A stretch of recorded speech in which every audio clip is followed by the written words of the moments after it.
Hey guys, thanks for tuning to my channel, Edification with Jamia. And if you're new here, I am Jamia. And today, I would like to say Happy New Year. And I want to start the new year off with a banger, talking about self-reflection. I am so excited to share these steps, so we're just going to jump right in. And also, if you're interested in topics such as self-improvement, make sure you like and subscribe and share with like-minded individuals. Let's jump right in. So, the first step you want to do is be honest with yourself. And that means pure honesty, brutal honesty. No sugarcoating, just raw and unfiltered. And the reason why you want to do that when you're self-reflecting is because it gives you insight into your life. It's true, it's facts, it's real. And that is the foundation of self-reflecting. Because if you're self-reflecting on things that aren't true, you're not going to do yourself justice, because it's not a real reflection of the life that you're living, and there's no really a real point in doing that. There's no point in self-reflecting if you're not reflecting on the true facts. So, the first step is to be honest with yourself. Alright? Now, the second step is to take accountability. And accountability is being responsible and being able to provide a reason as for why something occurred, And the reason why you want to be accountable is because it shows that you're responsible. As you get older, as you get more responsibilities, you have to be accountable in order to take on more responsibilities as you evolve. Now, honesty naturally leads to accountability because honesty gives you the foundation to accountability. If you're not honest with yourself, you're unable to take accountability towards your actions because you're unable to really understand your actions. So, the next step is accountability. Now, third is to ask yourself the right questions. If you're not asking yourself questions while you're self-reflecting, you may be missing key components that can really help you change and evolve into a better person. So a few questions you can ask yourself are: what emotions have been guiding my decisions lately? Where have I felt most challenged? And how did I respond? Am I acting out of fear, love, or personal growth? What habits are serving me? And what habits are holding me back? These questions can help you shift your mindset from a surface level reflection to real impactful growth. And something that I've been working on lately is overcoming acting out of fear. It can be hard to challenge yourself, to challenge your fear.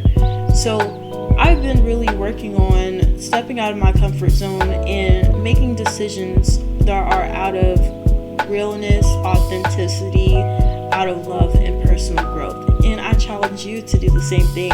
If you also have a challenge with responding out of love and personal growth and you act out of fear, let me know how that goes down in the comment section below. 4, you want to take mental notes. Taking mental notes is so life-changing because it helps you in moments where you don't have paper or pen or your phone, and it helps you be able to make those changes that you really need. Like, oh shoot, I remember the last time I encountered a situation like this, I acted out of fear. Now it's time to act out of personal growth. I know better now, so I should do better now.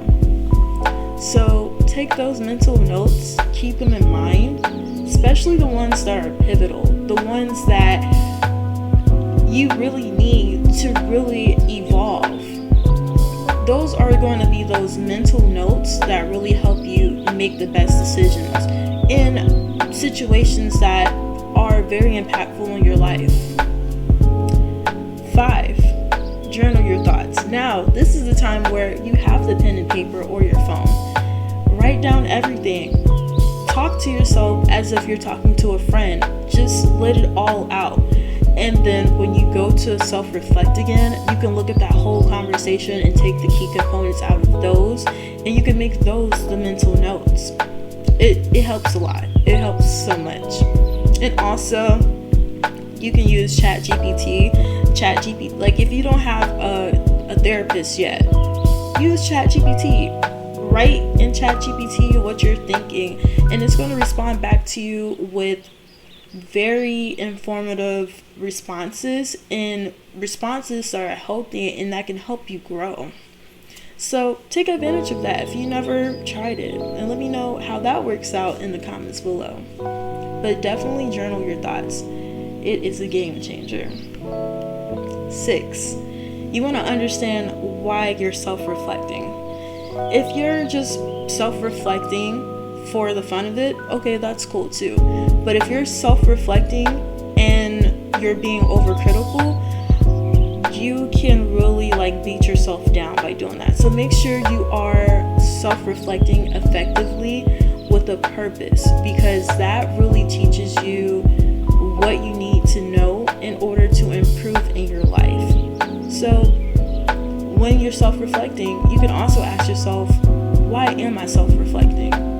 And that helps you be accountable for why you're self-reflecting. See how I did that? Alright, the 7th step you want to do is seek feedback. Seeking feedback can also be insightful and very impactful, but you only want to do this with people who have your best interests at heart, because if you ask someone about feedback and they're not someone that has your best interests at heart, they can give you some advice that is not beneficial to you, or they can just be cruel and judge you, and you don't want that, especially when you're going through something and you're self-reflecting and you're trying to improve yourself. So it's very important to seek feedback from individuals who have your best interests at heart. And like I said, try ChatGPT. 8, you want to practice self-compassion. You need to extend grace to yourself when you're self-reflecting, because you can be criticizing yourself and not realizing it. So it's very important to extend grace and compassion to yourself no matter what, because if you're just being critical towards yourself, you're not going to grow like you're expecting. So you can be honest with yourself, you can take accountability, but at the same time give yourself grace, because we're all learning and growing, okay? We're all trying to evolve. So extend that grace to yourself as if you're extending that grace to someone else. That grace needs to be extended to yourself first, so you can really understand the purpose of extending grace, because you don't want to do that to the point where you are, going into situations and you're just giving yourself away. So practice giving yourself grace and self-compassion so you can really understand how that really works. And I'll be dropping a video soon on how to extend grace and self-compassion effectively. So stay tuned for that. Alright, 9. Turn reflection into action. And this is very important, because you can just be self-reflecting all day and get stuck into paralysis analysis and never get what you're trying to get done. So it's very important to turn the self-reflection into action so that you can make the changes that you're trying to in life, so that you can self-improve. Like I said, if you're just self-reflecting and that's all you're doing, you're never going to make that change. So you got to get out of your comfort zone and fight that fear and put it into action. And I know it's easier said than done, but that's why it's important to take that mental note. So when you get into a situation where it's time to turn that self-reflection into action, you have that mental note to be like, oh yeah, I was acting out of fear last time. Now it's time for me to get out of my comfort zone. And just knowing that, being self-aware of that, gives you the confidence to be able to make that action. And you might be shaky at first, you might be very nervous, but over time you will get more comfortable with it and more confident with it, and be able to make that action whenever it's necessary. So just take it little steps at a time. Use those mental notes because that's why they're there. And then implement them and take that action. And let me know how that works for you down in the comment section below. But it's very vital that you do so. Turn that self-reflection into action because that's what you're self-reflecting for. And that's why it's important to ask yourself, why am I self-reflecting? Alright guys, how do you guys practice self-reflection? Let me know down in the comment section below. Have you ever struggled with being too hard on yourself? Let me know. I'd love to hear your thoughts. As I share my journey with you, I would love for you to share your journey with me. Thank you guys so much for tuning in. I appreciate you so much. If you found this video edifying, please leave a like and subscribe. Also comment and share with others that you think would find my channel edifying. Thank you so much again, guys. Love, peace, and happiness. Love, peace, and positivity.